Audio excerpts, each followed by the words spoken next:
డ్రైవర్కే కాదు ప్రయాణికులకు కూడా ఎటువంటి ఇబ్బంది అయినా అన్ని విధాలుగా సాయం చేస్తుంటారు పెద్ద దూరణాల నుంచి. ఇంకో ఇతని గొప్పతనం చెప్పాలి ఏమంటే యూనియన్ స్టార్ట్ చేసిన కొద్ది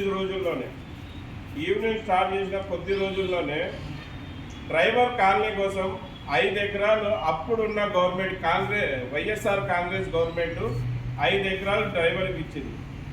మళ్ళీ ఎక్కడ కూడా వైఎస్ఆర్ పార్టీ ఎక్కడ ఇవ్వలేదు, అక్కడే ఇచ్చిందంటే ఇది ఆ లీడర్ అన్న గారి గొప్పతనం.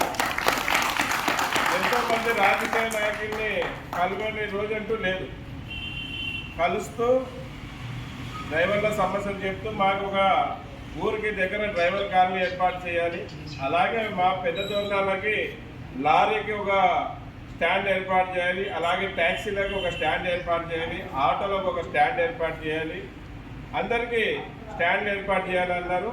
అది కూడా అతి త్వరలో రెడీ అయిపోతుంది. మరి ఇంత గొప్ప గొప్ప కార్యక్రమాలు చేసిన సెక్షన్ అన్న గారికి మీ తరఫున నా తరఫున ధన్యవాదాలు తెలియజేస్తున్నాను.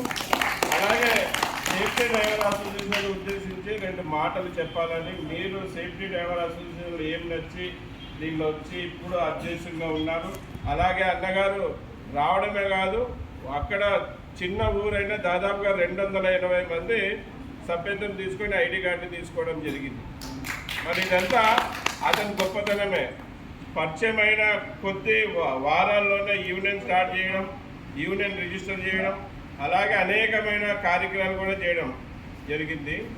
ఇప్పుడు ప్రతి సంవత్సరం అన్నగారు పెద్ద దూరణాల్లో చాలా ఘనంగా డ్రైవర్ డే చేస్తూ ఉంటారు.